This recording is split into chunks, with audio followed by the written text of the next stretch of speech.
Hi, Scott DeVore here with DeVore Capital Contracting, here with Danny Stella. We got a video for you. It's called Myth versus Fact, primarily regarding roofing, one of our main services that we have at the company. First myth, first fact. First myth is if I call in a claim, I'm going to have my insurance cancel my insurance. Yeah, don't you hate that when you hear it all the time? I hear it a lot. So what's the truth behind that? Well, the truth is it's just the opposite. When you call in a claim and you get your claim approved, you're going to save an average on a shingle roof $300 to $600 from a wind mitigation inspection because your roof is brought up to the local building code. That's the truth. So if you call in a claim, you're not going to get dropped? No, so no. What generally happens when you call in a claim? Well, as far as does your premium goes up? Well, your premium is going to go up regardless if you call a claim in. Right, because it's tied to zip codes generally. It's tied to the zip codes. Break that down a little bit, how that works. Well, the insurance companies actually pay more money than a cash retail deal, as we know, and the reason why their software populates the cost based on the zip code, just like any insurance, whether it's your health insurance, car insurance, whatever insurance it is, it's all based on where you live and your zip code. Most people aren't aware of this. Yeah. So say your zip code has been hit with a storm and all your neighbors are calling a claim, whether it was a high wind event or if it was hail, and your premium will go up based off the entire zip code, not whether you individually call in a claim or not. So it's probably good advice to have your roof inspected, because if your whole zip code has been hit with a storm and everyone else is finding damage that's related to the storm and getting their roof paid for by their carrier, that's probably a sign that you should consider getting your roof inspected, because if you have damage similar to your neighbors, then you could possibly get your roof paid for by your carrier as well. That is correct, and highly recommend it. Yeah. So one of the other things sort of related to that is coverage letters. Coverage letters. Yeah. So what happens is you've owned your house for 10 years and maybe your roof was already 5 years old when you bought it. So now your roof is like 15 years old. Then some letter comes in the mail from your carrier. Talk a little bit about what that letter is, what it might say, and a solution, the truth behind that, and some options. I actually got one of those letters. I actually got a letter the month before, and a month later, I have hail damage on my roof, and it was a blessing in disguise for me.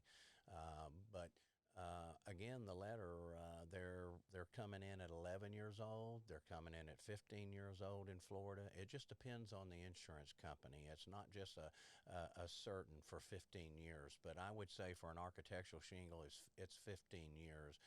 You're going to get one of those letters, depending on your insurance company. What's the letter? What's the letter about? The letter states that if you don't put a new roof on in 120 days, you're going to be non-renewed. They're going to non-renew your policy, and then you're going to start looking for other insurance companies in the state of Florida, and they're usually double the cost. It's just insane is what's going on in the state of Florida. So these letters are real. You've personally received one. I personally A lot of our customers receive them, and they call us. That's correct. What's some options we can provide to a customer? Well, the good news is there are some options, and this is the new emergency session in September. If your roof is, the guideline is if your roof is 15 years old and you get one of these letters stating that you have to put a new roof on, if a certified state roofing license person comes out to do the inspection, or a home inspector that's state licensed, and they say you have 5 more years of life on that roof, well, they cannot make you put a new roof on. That's the new guideline. All right. That's important. So DeVore Capital, we can help you out in that way. We can inspect it, but maybe there is storm damage. Maybe there's storm damage. And what's the option there. with that? And then if there is, you can call a claim in. And again, you might not know the date of loss. It doesn't really matter. We can help with that. We've helped many people. I've helped 1,500 people in my career with their insurance claims, and I learned something from everyone. So you want an experienced person, not one of these people that are out there knocking doors, telling you got a curled shingle to write a claim in. You want an expert that actually will tell you that you have legitimate claim damage. And I believe, our attorney is 100% taking claims, and he's 100% getting the claims approved.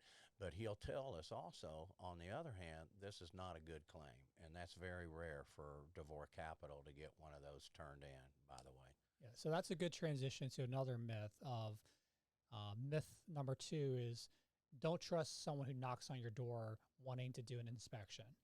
So kind of address that and how if someone like from DeVore Capital, whether it's Danny, the roof guy, Danny Sella himself's knocking, or another sales representative with the company, what's some truth behind that?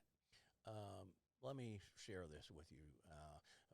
Just last month, I was called out, referred by somebody, and they work with this gentleman, and went out to look at the roof. He called one in almost 10 months ago, a claim, and I get up and do the roof inspection, and I found one little curled, sticking up shingle that wasn't storm damage. And I said, is this why they told you to call the claim in? He says, yes, sir. I said, well, this is not storm damage. And he goes, well, they denied my claim. I said, they shouldn't have ever called this claim in. And this is the problem with people that are knocking your door. They're not experienced. They usually have a card that has their number written on it. Run, don't walk away from that scenario. Yeah. But the pros on the other side of that is if reputable roofers do knock on doors, They do. and it's probably because we've been working in that neighborhood and we've already helped a lot of neighbors who've experienced a recent storm event, with a claim. So talk a little bit about, that and some of the things that you should look for to see if they are a reputable company. You should look for crease shingles and having a professional that knows the difference that you're wanting to look for. Anybody can see a missing shingle on a roof, but crease shingles, you can't see that from the ground. You got to be up on the roof. And one of the biggest problems with these door knocking inexperienced people is they always look at blistering versus what hail is, and they think that right there is the reason why they should call a claim in, and it's blistering, which is the roof has been heated. It's usually most houses are not ventilated right, and the heat is burning and putting pressure on the bottom of the roof, and then it just has all these 20 black marks on each shingle tab, and people think that are inexperienced. The inexperienced door knockers think it's hail and call it in, and it is not. And that's one of the biggest problems. Inexperienced door knocking people. You got to have a professional, somebody with DeVore Capital, somebody that's been in the business a while that really knows the difference. Yeah. So if you do get someone knock on your door, obviously make sure that they're fully licensed. They have all the things that are required to be in business, and the roofing company that they're with is reputable. But I think the most important thing is that they truly have the experience to know what real storm damage looks like versus blistering or just regular wear and tear, or maybe there's a tree close by and the branches weren't trimmed, so the branches are just kind of scraping off the granules, and that's not storm damage. That's something else. So just make sure that they know what they're talking about. So the next myth we want to go over is, say there wasn't a recent storm, can there still be possible storm damage? Like, say we haven't had a hurricane in this area for months, or there hasn't been a really high windstorm. Can there be, is there still the possibility of there being storm damage? Yes, and that's always a possibility. I remember when Allstate and State Farm left the beaches, you couldn't get insurance.